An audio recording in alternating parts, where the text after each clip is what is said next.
Azad Samaj party के मुखिया चंद्रशेखर आजाद के परिवार की कुंडली खोलने वाली डॉक्टर रोहिणी घावरी के परिवार आखिरकार चुप्पी क्यों नहीं तोड़ रहे हैं?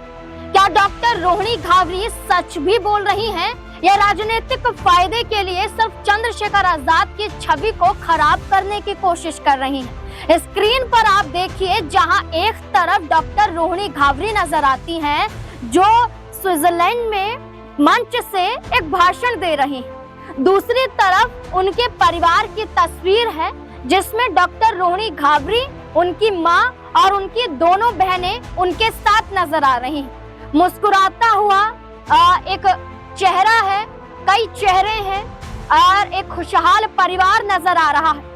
लेकिन जब डॉक्टर रोहिणी घावरी के साथ शोषण हुआ है जैसा उनका कहना है, तो फिर परिवार कहाँ गायब है? आखिरकार अपनी बेटी की लड़ाई लड़ने के लिए भारत में रहकर भारत से क्यों नहीं कोर्ट तक जाया जा रहा है? क्यों स्विट्जरलैंड में बैठकर सिर्फ doctor Rohini Ghavri social media के जरिए इंसाफ मांग रही है? एक बड़ी बात नजर आती है कि डॉक्टर रोहिणी घावरी ने कई सवाल दाग दी। चंद्रशेखर आजाद के साले से लेकर उनकी माता जी तक की कुंडली खोल डाली। चंद्रशेखर आजाद पर कई महिलाओं के साथ शोषण के आरोप लगा डाले। चंद्रशेखर आजाद की शादीशुदा जिंदगी पर सवाल खड़े कर डाले। लेकिन ये तक नहीं बताया कि उनके परिवार के साथ जुड़ने के बाद भी क्या आपको इस बात की जानकारी बिल्कुल भी नहीं थी? लेकिन आपके पास ये सारे स्क्रीनशॉट आए कहां से? यानी कि आप दाल में कुछ तो काला है और कहीं ना कहीं आप भी कुछ छुपा रही हैं। तो अब देखिए, इसमें सवाल यही पूछा जा रहा है कि चलिए, आप सवाल दाग रही हैं, आप इंसाफ मांग रही हैं, आप प्रधानमंत्री से अपील कर रही हैं, राष्ट्रीय महिला आयोग में जा रही हैं, लेकिन परिवार से क्यों नहीं कह रही हैं कि आप तो भारत में ही मौजूद हैं?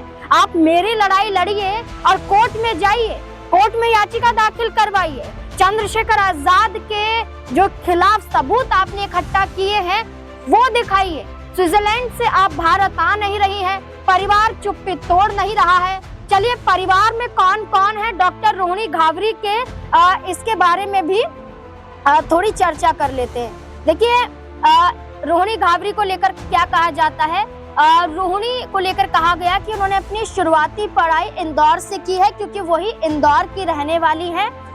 उनकी दो छोटी बहनें हैं, जिसमें एक डेंटिस्ट है जो कि हाल ही में अभी मेडिकल ऑफिसर बनी है, वहीं दूसरी बहन लॉ कर रही है, और एक और भाई है जो इंजीनियरिंग कर रहा है। वो कहती है कि हम चारों बहनें और भाई अभी अपना करियर बनाने के लिए पढ़ाई में लगे हैं। अभी भी मेरी माँ सफाई कर्मी का भी काम करती है, ये इनका पुराना बयान है। हालिया दौर में देखा जाए तो रोहिणी घावरी अब एक स्विट्जरलैंड में एनजीओ चलाती हैं, जॉब भी करती हैं, और इनके भाई बहन अच्छे खासे सेटल हो चुके हैं। लेकिन ये कहा जा रहा है कि चलिए, बहन आगे नहीं आ रही, लेकिन एक बहन की लड़ाई लड़ने के लिए भाई तो आगे आगे जा सकता है। जब बिहार में तेज प्रताप यादव का मुद्दा उठा था तो अनुष्का यादव के भाई आकाश यादव सामने आए और अपनी बहन के समर्थन में देखे गए। जब हमने राजा रघुवंशी का मामला देखा जो एक हत्या से जुड़ा हुआ था, इस मामले में भी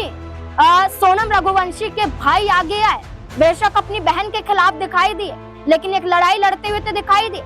न जाने ऐसी कितनी लड़ाइयों में बहनों का साथ देते हुए भाई नजर आए और भाई कहीं नजर नहीं आ रहे हैं। तो ऐसे में सवाल उठ रहे हैं कि डॉक्टर रोहिणी घावरी क्या सिर्फ दिखावा कर रही हैं? बार बार कहा जा रहा है कि देखिए, खबरें क्या कह रही हैं, रोहिणी घावरी के बयान क्या कह रहे हैं, तालमेल नजर नहीं आ रहा। अब ऐसे में क्या होगा इस पूरे विवाद में? क्या परिवार सामने आएगा या फिर नहीं? क्या लगता है आपको इस मुद्दे को लेकर? अपनी राय कमेंट सेक्शन में जरूर दें। देखते रहें SPN9 न्यूज। धन्यवाद।